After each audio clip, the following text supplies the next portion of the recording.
Bonsoir, bonsoir à toutes et à tous. Bienvenue à ce café Umoja. Avant tout, je me présente. Je suis Fernando Cardenas, militant de la Ligue panafricaine Umoja. Euh, la Ligue panafricaine Umoja est une organisation internationale composée de sections territoriales implantées en Afrique et dans la diaspora, sous statut d'association ou de parti. L'organisation est actuellement présidée par l'historien Hamzat Boukari Yabara, qui est présent ce soir avec nous. J'aimerais avant tout remercier les auditeurs, tous ceux qui sont connectés, mais j'aimerais également remercier ceux qui verront le programme plus tard, demain, peu importe. Et aussi, sachez que ceux qui sont là ce soir, ceux qui sont connectés, auront l'opportunité de poser des questions. Donc, n'hésitez pas pendant le long du programme à laisser vos questions dans le chat et nous y reviendrons à la fin. Donc, l'objectif ce soir, euh, notre conversation sera centrée sur les artistes engagés et la révolution panafricaniste. J'aimerais avant tout présenter nos panélistes. Nous avons eu Didier Awadi qui devait être là ce soir n'est pas là, mais nous avons un très grand artiste, musicien, rappeur panafricaniste, Elom Vince. Et nous avons également ici l'historien et président, comme je l'ai dit, de la Ligue panafricaine Umoja, le docteur Hamzat Boukari Yabara. S'il vous plaît, j'aimerais vous laisser vous présenter vous-même, vite fait, avant de commencer. Donc, allez-y. Merci beaucoup, Fernando. Jumbo Hamzat. Moi, c'est Elom Vince. Disons un rappeur, artiste. Aujourd'hui, on va pas faire compliqué. Artiste, simplement. Très bien, très bien. Merci. Ouais, mais Jumbo Elom, Jumbo Fernando, Jumbo, Django. les camarades, Hamzat Boukari Yabara, historien. Voilà. Si j'avais pu faire une autre carrière, j'aurais voulu être DJ, parce que je pense que toutes les révolutions des bandes musicales, et je pense que la musique, le son a été vraiment présent dans toutes les luttes, dans toutes les guerres. Certains ont utilisé le saxophone ou la trompette, comme d'autres utilisaient la kalachnikov ou la plume. Et donc voilà, je suis quelqu'un qui a vraiment grandi dans un certain hip-hop et je pense qu'on a vraiment besoin d'artistes engagés aujourd'hui. Très content d'être là ce soir pour ce Absolument. café. Merci beaucoup, Hamzat. Docteur Hamzat, le premier élément de la culture hip-hop, très intéressant. DJ. Ok, DJ. ok. Donc, on va commencer avant tout. Donc, pour les 4 premières questions, j'aimerais, si possible, avoir une réponse de chacun d'entre vous, donc des deux. On changera un peu l'ordre, hein, mais on va vous laisser comme vous le sentez. Donc, on y va. Donc, avant tout, qu'est-ce qu'être un artiste engagé? Et selon vous, est-ce le devoir d'un artiste d'être engagé? Bon, je pense que je vais prendre la main dessus. Euh, Ce matin, on était dans un village pour tourner un film qui arrive bientôt, qui est titré Umoja. Et parfois, je suis ébloui par les qualités ou les talents artistiques des villageois, des gens qu'on appelle des villageois, des gens qu'on rencontre dans nos campagnes. Et qui parfois, quand tu leur expliques ce que tu as envie de faire, ils viennent, ils jouent vraiment. Donc, à force de faire de cinéma ou de la vidéo aujourd'hui, pour moi, être un artiste engagé, c'est quelqu'un qui essaie d'utiliser son art pour servir une cause qui est collective. Dans le cas d'espèce, c'est le panafricanisme. Et sur le terrain, tu rencontres tellement de gens qui sont plus panafricanistes parfois, même que certaines personnes qui prennent le micro, etc. Donc, je dirais simplement qu'aujourd'hui, un artiste engagé, pour moi, c'est celui qui essaie de faire évoluer les choses, mais pas simplement à travers son art, mais également dans son vécu du quotidien. Je pense que c'est très important de mettre un point aussi là-dessus. Pas simplement ce qu'on fait en tant qu'art, mais de ce qui on est aussi dans la vie de tous les jours. Voilà. Absolument. D'accord, d'accord.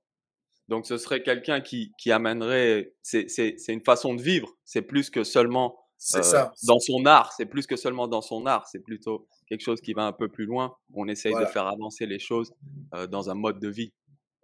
C'est Absolument. ça, parce qu'au départ, aujourd'hui, tu vois, je me méfie beaucoup du terme artiste engagé, en fait. C'est là, je Uhum. peux en venir là-bas. Parce que Mhm. finalement, pour moi, être un artiste engagé, c'est pas juste prendre le micro et chanter des chansons de contestation, etc. Ça, c'est un pan de la chose. Mais ce Mhm. qui te fait vraiment de toi un artiste engagé, c'est quand, à un moment, il y a une concordance entre ce que dit ton savoir-vivre, comment tu vis tous les jours. Je pense que c'est là, en fait, qu'on reconnaît l'artiste engagé, en fait. Absolument. Je suis d'accord, je suis d'accord. Docteur Hamzat? Écoutez, moi, je dirais qu'un artiste engagé, c'est quelqu'un dont l'art reflète le temps des luttes, heu, dont le style est également en phase avec, les causes dans lesquelles il croit. Heu, voilà, donc ça va être, visible à travers le type d'instrument qu'il va utiliser, que ce soit dans la peinture, dans le son, dans l'architecture. Mm.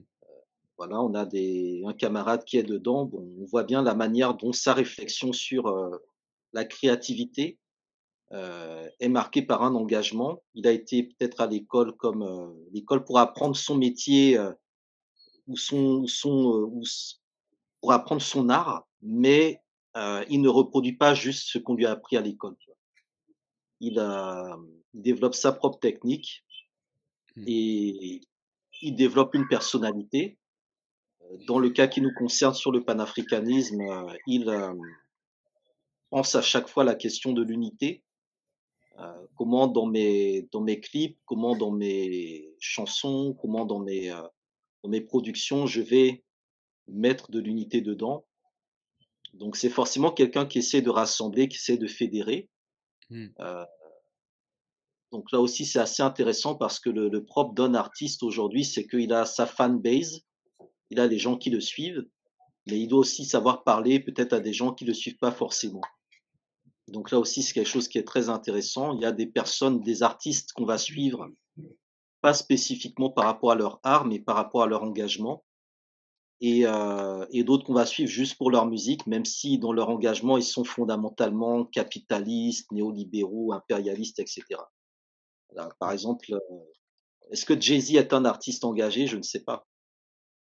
Voilà, beaucoup de gens parlent de Beyoncé. Bon, ils font des clips qui renvoient à l'Afrique et cetera. Bon, c'est quelque chose de très particulier. C'est pas comme à l'époque où c'était Bob Marley, Fela Kuti, Myriam Absolument. Makeba, des artistes comme ça. Bon, ça pose des questions, quoi. Ça pose des questions sur, qu'est-ce que c'est même un artiste Mm. finalement?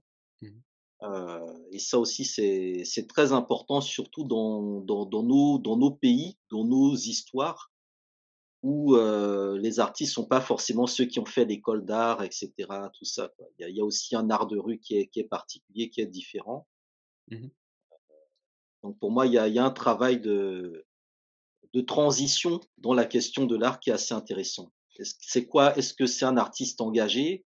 Est-ce que c'est un artiste révolutionnaire? Parce que c'est pas la même chose. Absolument. Heu, ou est-ce que c'est un artiste, comment dire? Prolifique, quoi. Donc c'est un peu toutes ces questions-là, je pense, qui sont sur la table. Quand on regarde la scène africaine, il y a une palette, on trouve de tout et c'est ça qui est intéressant. Absolument.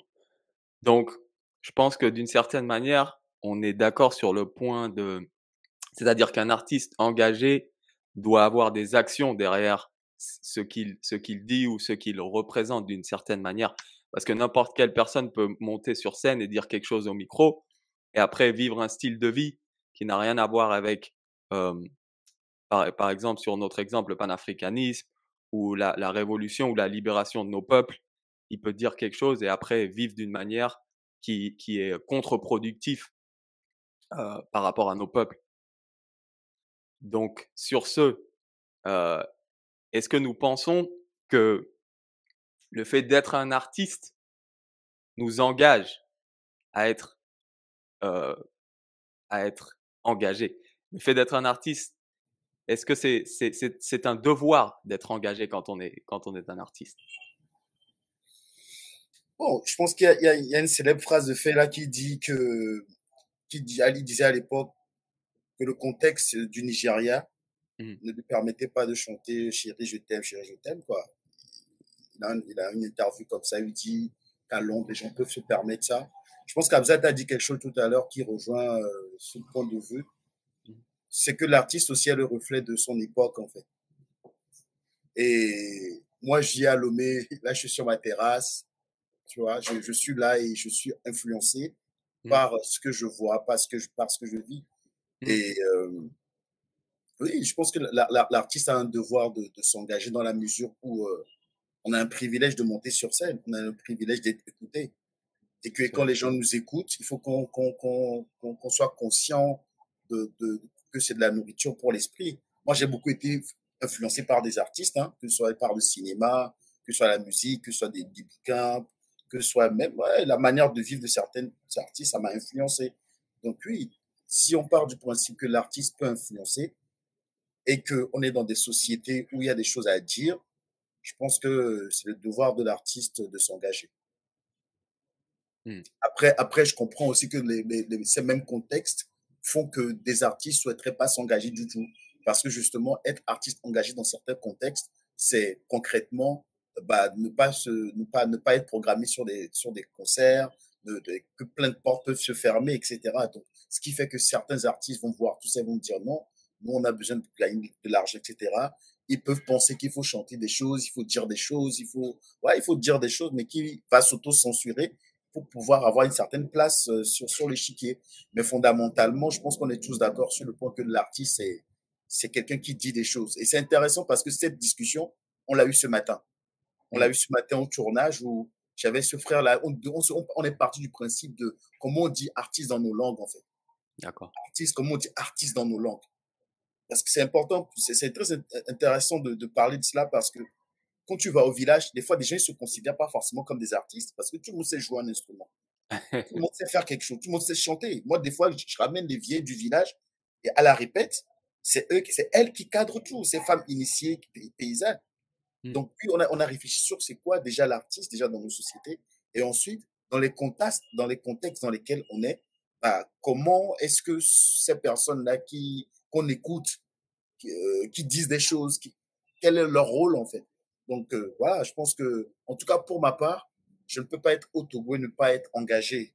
Là encore, on pourra parler de qu'est-ce que l'engagement, mais le contexte nous impose une certaine manière de voir les choses, une certaine manière de faire les choses, une certaine manière de dire les choses. Donc oui, ça fait de moi, on dit que je suis un artiste engagé, mais comme je disais, je fais très attention à ces termes-là aujourd'hui. Moi, je dirais que l'artiste, avant d'être un artiste, c'est un homme ou une femme qui voit ce qui se passe quand il y a les inondations, quand il y a les coupures de courant, quand il n'y a pas les médicaments pour les enfants, quand il faut travailler pour payer ce qu'on doit payer. Donc, c'est d'abord quelqu'un qui vit, qui subit ou qui affronte ce que n'importe qui dans nos sociétés affronte. Là, je parle vraiment de l'artiste, on va dire, de départ de base. Et par rapport à ça, est-ce qu'il choisit effectivement un art qui, comment dire, qui peut être «thérapeutique» entre guillemets, c'est-à-dire chanter le beau, l'amour et cetera, tout ça, ce qui est pas mal non plus? Ou est-ce qu'il choisit quelque chose de plus significatif, de traduire en fait ce que le peuple vit, ce que lui aussi vit? Parce que c'est comme en politique, si l'artiste n'est pas engagé, d'autres vont l'engager à son insu. Voilà, c'est-à-dire que le fait précisément de chanter, l'amour, la beauté et cetera et d'être parfois effectivement, invité sur des scènes, on va dire gouvernementales, c'est une manière d'être engagé aussi par le système, vis-à-vis de ce qu'on pourrait faire d'autre par rapport à ce système-là. Parce qu'on a comment dire? Une visibilité, une audition. Il y a cette vidéo du fils de Denis Sassou Nguesso qui avait invité un artiste et l'artiste, il a en live, hein, il a dégainé, heu, enfin, on voit le visage de Denis Sassou Nguesso. Bon, il y a beaucoup de gens qui se demandent: «Mais qu'est-ce que ce gars-là est devenu?»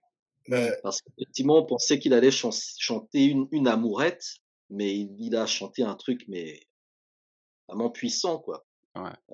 Donc ça, c'est vraiment quelque chose de très important.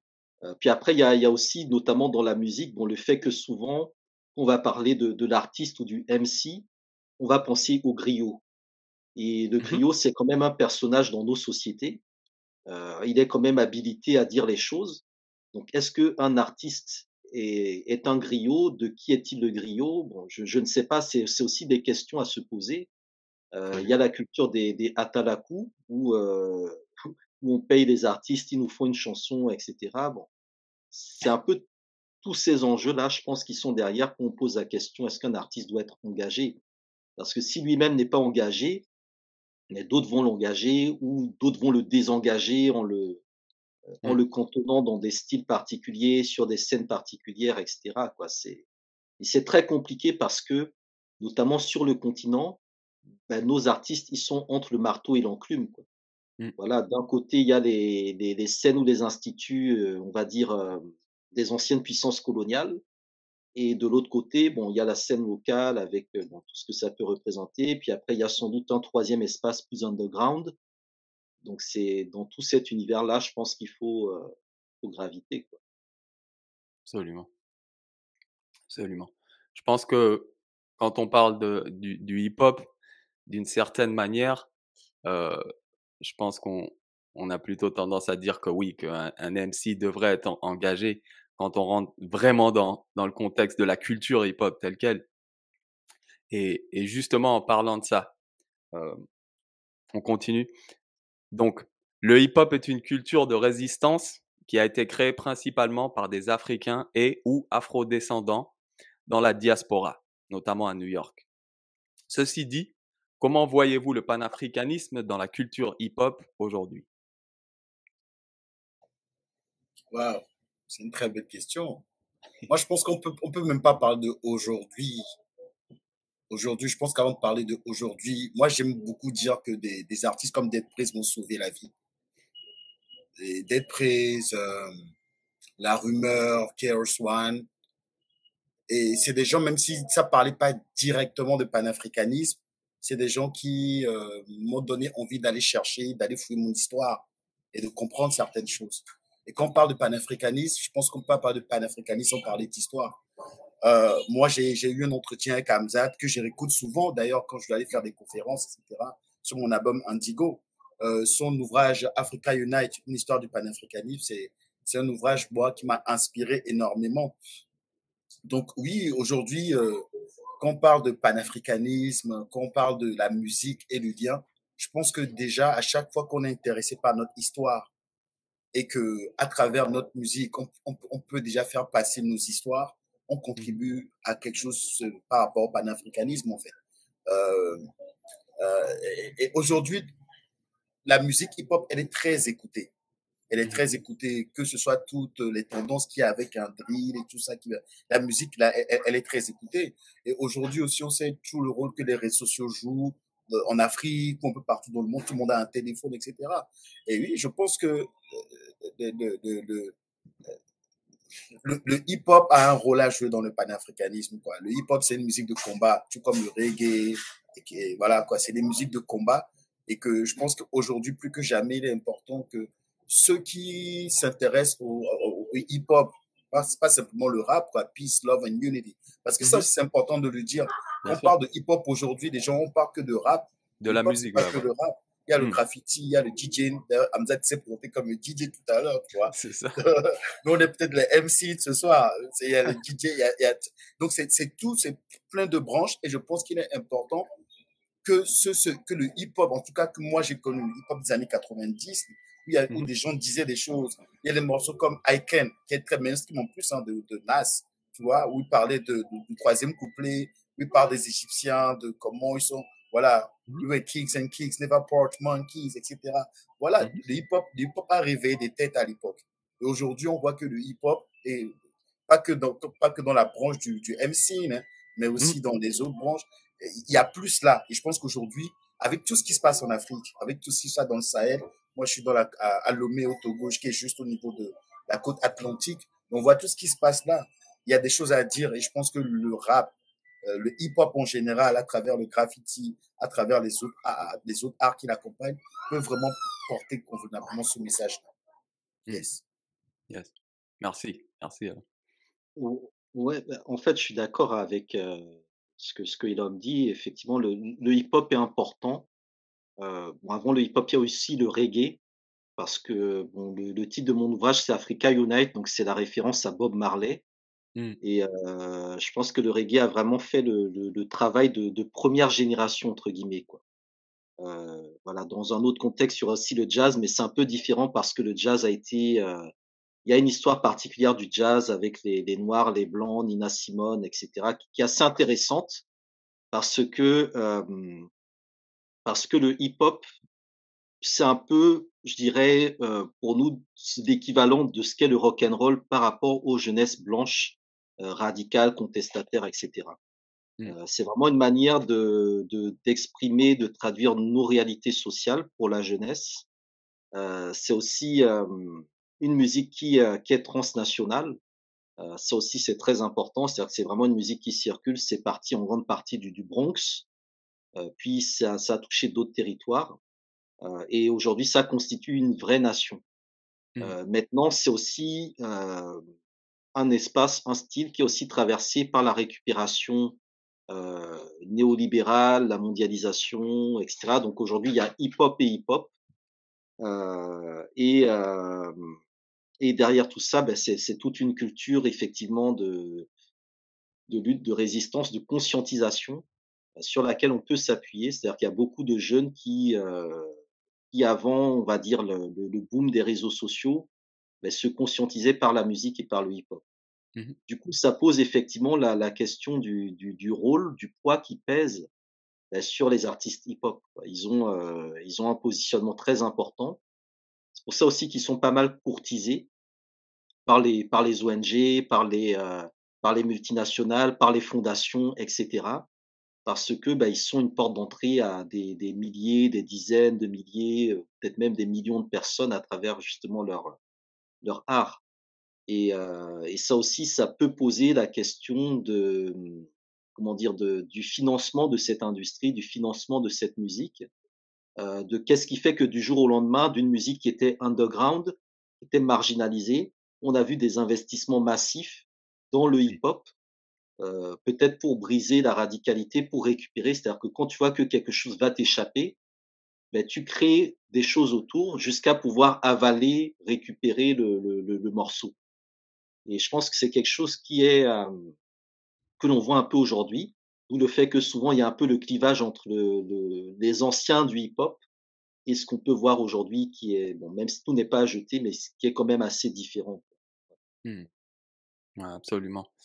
Je pense que Elon Musk a dit quelque chose de très intéressant quand il parlait de, la différence entre la culture et le mot hip-hop qui est utilisé parfois en parlant strictement du rap ou quand on parle vraiment de ce qui est la culture hip-hop. Je pense que c'est difficile de nier que la culture hip-hop est vraiment une culture qui est à la base, comme vous disiez, Dr Hamzat aussi, on part de résistance. Donc on part des enfants de l'Afrique qui sont dans la diaspora en train de faire une certaine résistance. Donc directement, je pense que c'est lié au panafricanisme. Il y avait d'ailleurs un documentaire de hip-hop cubain où un jeune rappeur disait que à l'époque, on leur parlait mal quand ils disaient que le hip-hop était leur culture. Et on disait non, c'est pas de la culture cubaine. Et eux, ils disaient que non, c'est pas de la culture cubaine, mais c'est de la culture africaine. Et nous, on est des afro-descendants. Donc, je pense que c'est important de soulever ce point que, voilà quoi, le hip-hop est, est très grand et en tant que culture, oui, je pense que on se rapproche forcément du panafricanisme. Euh, donc, nous savons qu'une société capitaliste cherche à neutraliser tout potentiel révolutionnaire. Ceci dit, aujourd'hui, en 2023, pensez-vous que le hip-hop est un outil de libération ou un outil de néocolonialisme? Docteur Hamzat en a touché un petit peu. Euh, qui veut? Moi, je vois le hip-hop comme un outil de libération, quoi, fondamentalement. Je le vois comme ça. Même si je peux voir l'autre versant de la chose où, sans donner le nom de certaines chaînes télévisées et autres qui promeuvent un certain type de rap. Mais le rap underground, ça existe toujours. Moi, tu vois, là, des fois, je m'amuse à faire des concerts dans des lieux underground. Je pense que l'année dernière, mon plus beau concert, c'était un concert que j'ai fait dans un hôtel délabré ici qui s'appelle l'Hôtel de la Paix. C'est un très grand hôtel à l'époque qui était délabré. Et le jour-là, je voyais les gendarmes qui dansaient à côté de ceux qu'on appelle les bandits, les gens qui aimaient le hip-hop. Ça, c'est le hip-hop. Ça, c'est le hip-hop. Tout le monde suait, c'est ça le hip-hop. C'est ça le hip-hop. C'est ce hip-hop qui nous a donné envie de faire le hip-hop. Où les gens disaient des choses, etc. Donc, pour moi, ce hip-hop-là existe. Peut-être pas forcément mainstream sur les réseaux. Non, mais ce hip-hop existe. Récemment, j'ai vu ce que les frères ils ont fait au Cameroun. Quand le journaliste a été assassiné, ils se sont regroupés, ils ont fait leur truc. Ça n'a pas passé forcément sur des grandes chaînes télévisées, mais ils ont fait ce qu'ils avaient à faire. Donc, ouais, pour moi, le hip-hop, c'est. En tout cas, moi, je le pratique toujours comme un sport de combat. Pour moi, le rap, c'est le rap, tu vois, c'est un sport de combat. C'est de la mathématique et c'est un sport de combat et c'est pour nous libérer, quoi. Voilà.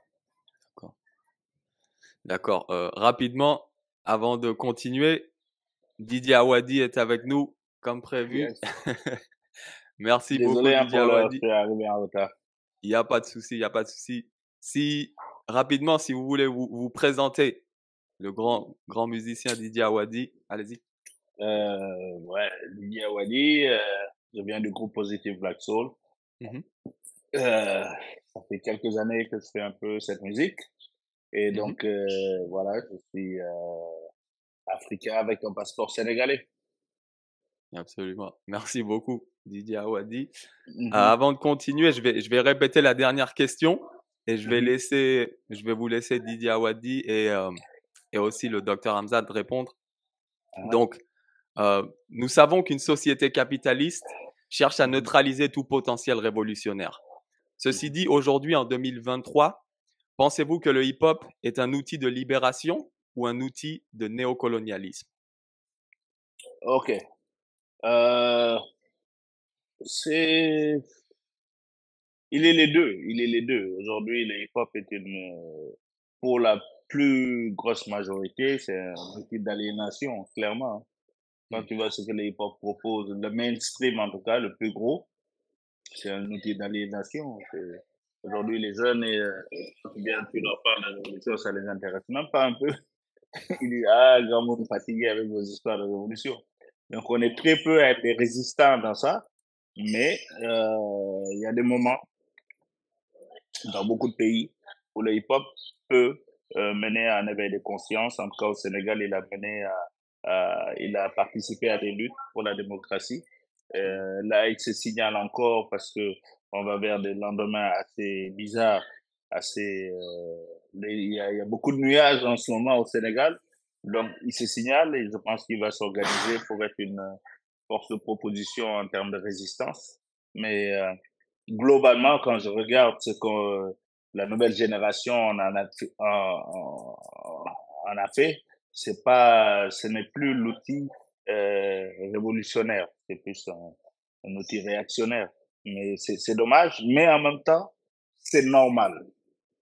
Le hip-hop évolue avec nous, il évolue avec son temps.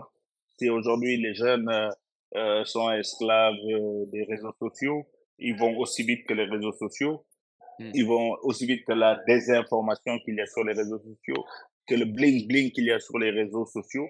C'est normal qu'ils préfèrent la facilité. Aujourd'hui, nous, notre génération, on lisait. Aujourd'hui, ils ne lisent pas. Tu vois, ils se contentent de ce qu'ils ont sur les réseaux, sur ce qu'ils ont à la télé. Quand j'ai vu un des gars qui fait le plus de vues, Lil Nas X, tu vois, et tu te dis, si c'est ça le hip-hop, yo, c'est pas ce que nous on a connu à l'époque, mais ça existe. Est-ce que je vais nier que ça existe? Est-ce que je vais nier le nombre de vues? Est-ce que c'est seulement la grosse machine impérialiste qu'il y a derrière? Non. Il y a des consommateurs de ce nouveau hip-hop. Ça peut être un hip-hop qu'on aime, un hip-hop de merde, mais il existe. Il évolue, tu vois. Aujourd'hui, Public Enemy sortirait un album, ça n'intéresserait personne, tu vois. Tu vas faire un super clip très engagé. Il y a celui qui va faire un morceau, il va dire que des petits trucs très légers. C'est lui qui va faire les vues, c'est lui qui va attirer l'attention. Parce que les gens vivent des choses tellement dures qu'aujourd'hui, ils n'ont même plus envie de réfléchir. Ils ont juste envie de s'évader. Mm. Mais le hip-hop, en tout cas, je me rappelle au moment du Covid ici, tout le monde s'est mis ensemble pour, euh, pour montrer dans un élan de solidarité. Donc, il peut toujours être un outil formidable, mais la réalité, c'est que nos petits frères ne sont pas dans le même combat militant que nous. Et Absolument. on peut pas leur en vouloir, c'est leur époque, ils vivent au rythme de leur temps. Absolument. Merci beaucoup. Docteur Hamzat? Oui, oui, merci. Je suis tout à fait d'accord avec ce que Awadi vient de dire. Je le salue au passage. Je crois qu'il y a le fait que le hip-hop subit euh, une certaine technologie depuis l'époque des MP3, la digitalisation, etc. Moi, je me rappelle, hein, je suis né au début des années 80, c'était les cassettes piratées à Misebo ou à Gandhi, les CD piratés qu'on avait par le Nigeria, tout ça. Donc, c'était aussi un autre type d'industrie du piratage. Et on voit en fait comment la technologie a quelque part siphonné justement l'industrie du piratage pour en faire une sorte d'industrie entre guillemets, je vais pas dire officielle, mais on a l'impression que tout est gratuit, que tout est accessible par les réseaux sociaux. On ne sait même plus exactement comment vivent et de quoi vivent aujourd'hui les artistes parce que tout est vu comme étant gratuit. La question de la massification des vues, des partages, c'est quelque chose qui facilite l'accès au hip-hop et qui entraîne une certaine paresse chez ces jeunes. Moi, je me rappelle à notre époque, on devait lutter pour trouver les morceaux, pour trouver les cassettes. On écoutait la radio. Enfin, il y avait vraiment un effort pour avoir accès au hip-hop. Mais plus la chose se massifie, plus elle devient entre guillemets banale. Aujourd'hui, tout le monde peut dire qu'il fait du hip-hop parce que il y a des machins qui vous reproduisent les beats. Vous avez plus besoin de DJ, vous appuyez sur un bouton, il y a tout qui sort, etc. Alors que avant, il y avait vraiment la notion de technique, je pense, qui était présente. Et ça entraîne, ça facilite la paresse. On voit un artiste de hip-hop, bon, ça n'a plus rien d'extraordinaire. On voit pas forcément qu'il y a du travail derrière, j'ai l'impression. Et ça, cette question de la technologie, c'est quelque chose qu'on retrouve partout. Aujourd'hui, tout est fait pour que tout soit, entre guillemets, facilité, simplifié aux jeunes qui deviennent effectivement des consommateurs de quelque chose et qui pensent que tout leur est dû, tout est gratuit, alors que derrière, c'est vraiment des luttes, des choses à arracher. Donc j'ai plutôt l'impression que ce versant-là du hip-hop, effectivement, il est problématique, mais il est le reflet de beaucoup d'autres choses, quoi. Il est le reflet de beaucoup d'autres choses et c'est en ça que le hip-hop peut être justement l'élément d'une révolution si, comment dire, on arrive à repenser les questions d'innovation, technologique et politique de manière peut-être moins capitaliste, mais tout en étant en solidarité avec les artistes, qui seraient aussi en solidarité avec les luttes et les peuples, quoi. Donc je pense que le cas de Fela est très intéressant. Je crois que Fela disait qu'il faisait pas d'album, mais il faisait que des lives, des concerts, fait qu'il fallait payer la scène pour avoir accès à la musique. Et après, ça a été récupéré par l'industrie, etc. Donc, je pense que c'est là qu'il y a peut-être une question à poser sur le côté du hip-hop pro-néocolonial ou néolibéral. Mmh. Absolument, ouais, je pense que en sa forme, en sa réelle forme, le hip-hop doit être anticapitaliste, car il est né dans une résistance, dans une certaine résistance. Donc, pour moi, j'aime dire. Mais tu sais, moi, je mets un bémol, hein. Les premiers morceaux hip-hop n'étaient pas engagés, hein. Ils n'étaient pas engagés. Ensuite, la situation politique des États-Unis a fait que c'était engagé. Et si tu Absolument. regardes bien à l'échelle de l'histoire, ça n'a pas trop duré. Mais en C'est vrai. Afrique, nous, on a récupéré parce qu'on est de la génération Public Enemy, Rakim, c'était KRS-One, Self-Destruction. Donc ça nous a inspiré. Donc nous, on a inspiré d'autres. Bien Mais sûr. globalement, le hip-hop s'est très vite fait récupérer par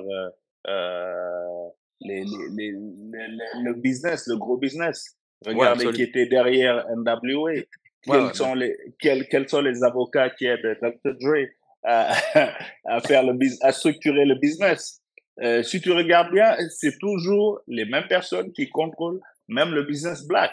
Les blacks n'ont jamais contrôlé leur business, tu vois. Qui contrôle les chaînes qui diffusent depuis MTV aujourd'hui à Trace TV. Voilà, qui sont les gens qui contrôlent la diffusion de notre musique? C'est pas nous. Donc, c'est là qu'on doit s'en vouloir. Parce que on nous a dit, on nous a trop fait comprendre qu'il fallait être pitoyable, qu'il fallait jouer les misérables. Et les autres ont fait du business avec notre art. Donc, il est temps que nous-mêmes, on prenne le contrôle de notre business. Parce que c'est un business, parce qu'il y a beaucoup d'argent. Les gens comme Jay-Z aujourd'hui l'ont compris, les P. Diddy l'ont compris. Tu vois, certains commencent à essayer de contrôler leur business parce qu'il y a trop d'argent. On va pas laisser seulement une autre communauté perdre de l'argent sur notre art. Mais ici, en Afrique, en tout cas, il faut qu'on commence à comprendre que c'est à nous de contrôler notre art et les dividendes qui sont créés par notre art. Contrôler notre business. Absolument. Je pense que c'est un point très, très important. Et je pense, pour ajouter quelque chose rapidement, je pense que c'est en cela aussi que panafricaniser les choses vont être intéressantes. Parce que quand on parle de panafricaniser les choses, pour moi, si c'est inventer d'autres voies de faire les choses. Moi, à Lomé, je ne sais pas avec quel artiste on ne peut pas discuter pour savoir vraiment qui vit de l'art, de son art aujourd'hui, de sa musique au Togo en général. On va se compter sur les doigts, au bout de doigts, les artistes qui disent « Ah, je fais que ça et que je vis de ça ». Moi, je pense que toutes ces chaînes qui existent, en fait, toutes ces portes-là qui sont fermées justement parce qu'on propose un certain type de rap. Moi, longtemps, je les ai vus comme des barrières. Après, je ne le vois plus comme des barrières aujourd'hui. Je le vois même comme des opportunités pour créer d'autres choses. Moi, je vois aujourd'hui comment beaucoup d'argent sont injectés. Je ne veux pas donner de nom, mais dans des organismes parce que voilà, ça se corse au Sahel. On veut mettre de l'argent dans tout ce qui est culturel. Bah, en même temps, ça doit nous rappeler notre force aussi de proposition et nous pousser à nous dire, bah, justement, qu'est-ce qu'on propose d'autre? Qu'est-ce qu'on fait d'autre? Moi, j'étais avec Art Melody et Aobobi il y a quelques semaines, on réfléchissait à ça. Il y a Art Melody qui nous expliquait comment Burkina Faso, c'est un MC du Burkina, avec tout ce qui se passe, la situation politique, comment les choses sont en train de se fermer, etc., qu'il est intéressant qu'on se mette ensemble, qu'on fasse d'autres choses. Moi, j'ai trouvé ça intéressant. Peut-être qu'il y a quelques années, il n'aurait pas eu ces discours-là, de se dire qu'est-ce qu'on fait ensemble, en fait. Donc, moi, je veux résolument voir, oui, tout ce qui est comme machine qui existe, mainstream, qui ne montre pas les autres. Mais en même temps, moi, je sais que l'album de Awadi, à l'époque, ça a circulé ici, président d'Afrique. C'est pas forcément ça a circulé parce que, justement, il y avait ce côté le bouche à oreille, là, qui existe toujours dans le rap encore.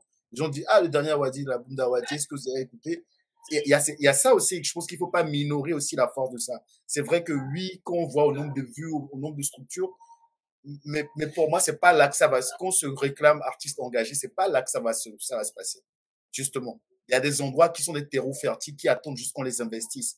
Maintenant, après, comment faire en sorte pour trouver une certaine balance, un certain équilibre entre le fait de justement vivre de son art, voir où le proposer, mais en même temps, comprendre que quand on a commencé, qu'on a embrassé cet art, c'est parce qu'on voulait dire des choses, c'est parce qu'on voulait se dire des choses à nous-mêmes pour commencer, tu vois, se dire des choses à nous-mêmes pour commencer, et puis après on a vu que justement ça a commencé à influencer les autres, et ne pas voir que les obstacles, voir aussi les opportunités que tout ça nous offre, quoi, voilà. Et voilà, le hip-hop aussi, c'est quand on parle de hip-hop, il y a la branche qui est l'entrepreneuriat. Moi, je sais qu'une fois, quand je suis allé voir Awadi à l'époque, je lui ai expliqué la situation à Lomé, etc. Il m'a dit, on monte un studio. Parce que quand Smokey m'avait contacté à l'époque, il dit, monte un studio. Ouvre un studio, ça va commencer par là-bas, etc. Donc, oui, quand on parle de hip-hop, il y a aussi l'entrepreneuriat. Il y a tous les trucs d'école d'entrepreneuriat. Mais déjà, quand on parle de hip-hop à l'époque, moi, je me souviens des Temple of Hip-Hop, restaurant, ils étaient DJ, MC, breakdance, big boy. Il y a l'entrepreneuriat dedans. Et je pense que Awadi, c'est l'un des personnes qui nous a montré la voie et qui a montré que oui, on peut se structurer, on peut ouvrir nos propres labels, on peut faire de la vidéo, on fait de la production et bon, voilà quoi. Je pense que c'est un pionnier dans la matière qui a compris comment partir du rap, engagé, etc. Mais en même temps, créer des structures pour être autonome. Et je pense que c'est que de bonnes guerres, quoi. Et je pense qu'aujourd'hui, Awadi est incontournable à Dakar. Tu veux faire des trucs à Dakar, au moins pour aller prendre conseil. Et c'est un exemple vivant de. Oui, ouais, c'est un exemple vivant pour dire que justement, il y a des gens qui ont commencé dans le truc et ils ont fait des choses. Donc oui, on doit continuer ce travail-là en ayant conscience de la force de ce qu'on propose, en fait. Ce qu'on propose, il est fort. Ce rap engagé, là, c'est un besoin. Et parfois, c'est même mieux quand c'est underground. Ouais. Je pense que le point que vous soulevez sur les éléments est important. Parce que quand on parle de la culture, c'est aussi pour ça que quand je reviens à ce que je disais par rapport à que le hip-hop est une culture engagée, à part des premiers morceaux qui n'étaient peut-être pas forcément engagés, si on veut dire, ou révolutionnaires, mais je pense que ça devient une culture que quand on rentre dans la résistance. C'est ce que je pense par rapport aux Zulu Nation, aux éléments, à tout ça. Et c'est à ce moment-là que ça devient vraiment une culture. Et donc, c'est pour ça que je pense que vraiment, quand on, quand on est dans un rap qui est contre-révolutionnaire, si on peut dire, bah pour moi, on est déjà dans une sous-culture. On n'est plus dans ce qui est le hip-hop comme culture. Mais après, ça, euh, c'est ma manière un peu de penser. Hmm. Non, mais écoute, notre culture, moi aujourd'hui, j'essaie de l'analyser, hein. Notre culture, elle évolue, Mhm. en bien comme en mal. Elle évolue beaucoup. Aujourd'hui, c'est devenu un truc très hybride. Avant, notre culture, la musique qui appuyait cette culture s'appelait le rap. Mm. Mais aujourd'hui, ce rap-là prend différentes formes. Mm. Quand tu vas en Côte d'Ivoire, ils font le rap à leur sauce. Mm. C'est très différent aujourd'hui. Tu sais même plus si c'est du coupé-décalé ou si c'est du rap. Mais ça veut dire que notre musique, là, c'est une musique mutante qui, chaque 2, 3 ans, change radicalement de forme. Mm. Vers les années 95, on est resté au boom bap pendant assez longtemps. Et on s'est dit, ah, donc c'est ça le vrai rap. Mais non, ça s'est encore transformé. Mm. Donc voilà, on est dans une musique mutante qui, chaque 2, 3 ans, change de forme. Mm. Et donc, on va être puriste par rapport à l'époque qui nous a marqués. Tu vois? Mm. On devient puriste par rapport à l'époque qui nous a marqués. Par exemple, nos petits frères aujourd'hui ou nos enfants, ils vont te dire, ah, nous, leur référence, ça va même pas être les Snoop, les Dre, c'est des nouveaux trucs. Tu vois? Que toi, peut-être, même tu suis pas. Mais c'est ça leur référence. Moi, quand j'entends les références de mon fils, j'écoute ça, mais je dis, t'es sérieux? Tu vois? Et oui, mais ça, c'est sa référence. C'est ça, sa culture hip-hop, elle démarre là. Mm. Et je peux pas légitimement aller lui dire, écoute, retourne dans le passé, essaie de comprendre. Non, leur temps là. Ils n'ont pas le temps que nous on a. Nous on est, par exemple, moi je suis né et 4 ans après le hip-hop est né. Tu vois, Mm. j'aime bien dire ça. J'aime Mm. bien dire, moi je suis né le 11 août 69, le hip-hop est daté du 11 août 73. Tu Solide. vois? Mm. Donc j'aime bien dire, je suis né 4 ans avant le hip-hop. Mais Mm. eux là, ils sont nés 30 ans après le hip-hop. Ouais. Donc notre approche est différente. Et on a une culture aussi qui est urbaine. Elle va prendre tout ce qu'il y a de bon dans l'urbain, tout ce qu'il y a de pire dans l'urbain. Mm. Tu vois, quand il y a des trucs très slackness, très cul, très fesses, c'est aussi notre culture. Mm. C'est pas ce qu'on préfère de cette culture, mais tu te rends compte qu'il y a un marché pour ça. Il y a une cible pour ça. Il y a des adeptes de ça. Mm. Donc ça évolue, on regarde. Notre rôle est de se battre pour qu'il y ait toujours de la conscience dans le rap. Mais quand tu vois des grands cons, excusez-moi, comme Booba, qui te dit qu'il fait tout sauf de l'engagement, qui va te raconter que des bêtises, venir sur scène avec une bouteille, donner à boire à les gamins sur scène, je me dis, attends, comment tu peux détruire cette culture, tu vois? pour moi, voilà les contre-exemples des gens qui font tout pour ne pas s'engager. Quand tu lui demandes de parler de politique parce que ton pays va mal, il va dire c'est pas mon problème, je m'en bats les couilles. Voilà. Quand il y a des leaders comme ça qui devraient, du haut de tout ce que cette culture leur a donné, prendre position pour le peuple, qui fuient leurs responsabilités, qui abandonnent leurs responsabilités, on se retrouve aujourd'hui avec une jeunesse désarçonnée. Je suis désolé, et c'est pas de leur faute, quoi. Moi, je n'en veux pas à cette jeunesse. Il y a des aînés qui n'ont pas joué leur rôle. C'est vrai. Je suis d'accord. Ok. Donc, nous continuons.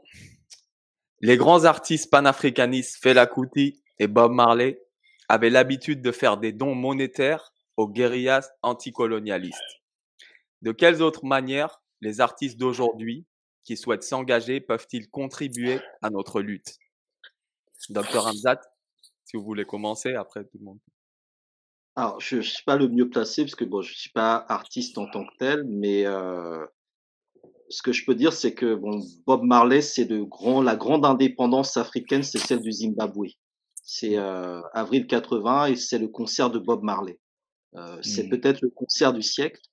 Il y a des Africains de tout le continent qui sont partis, qui ont marché pour aller à ce concert-là. Et l'album Survival et plein d'autres albums, ce sont des chansons qui circulaient dans les maquis. Les maquis, je veux dire les terrains des camps d'entraînement des guérillas. Ça, c'est un premier élément. Je pense qu'il y a une dimension catalysante, galvanisatrice.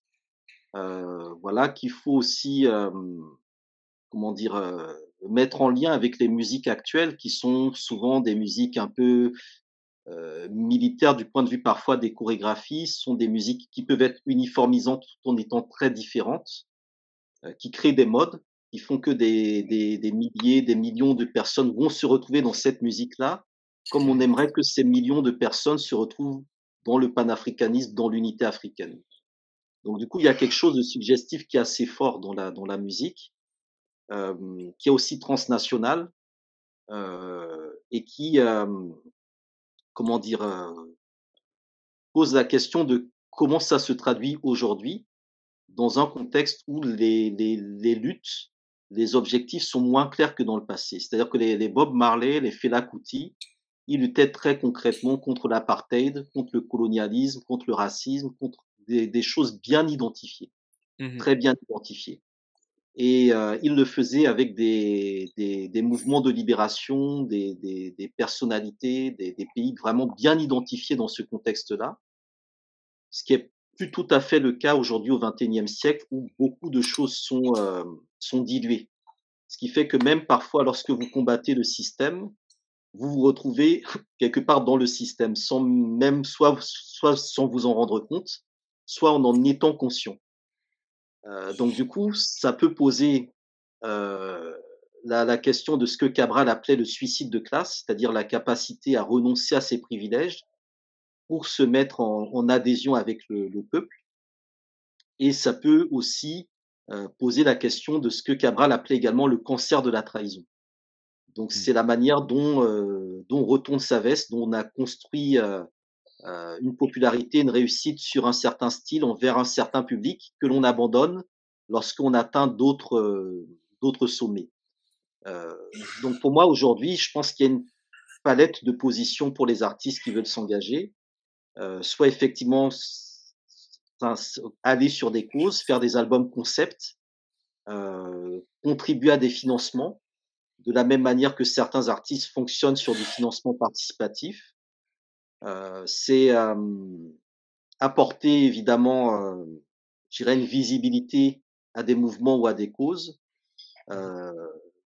Voilà, c'est avoir peut-être une certaine fidélité vis-à-vis d'une partie que l'on maîtrise justement de cette industrie-là. Ça aussi, ça fait partie des enjeux. Investir peut-être dans le milieu ou en tout cas dans ce qui peut être pertinent par rapport aux luttes. Voilà et puis je pense qu'il y a sans doute d'autres éléments, que Awadi et l'homme pourront mieux développer parce que je pense qu'eux sont dans le concret, dans la pratique, dans le terrain. Absolument. Non, en fait, ce qu'on peut faire aujourd'hui, bon, on n'est pas aussi riche que Bob Marley, donc faut pas délirer non plus. Bob Marley, c'était Island Record derrière, tu vois. Il y avait c'était un des meilleurs vendeurs de disques de l'époque. Et il tournait, c'était une machine de guerre, donc il avait du pognon. Nous, on n'a pas ce pognon-là.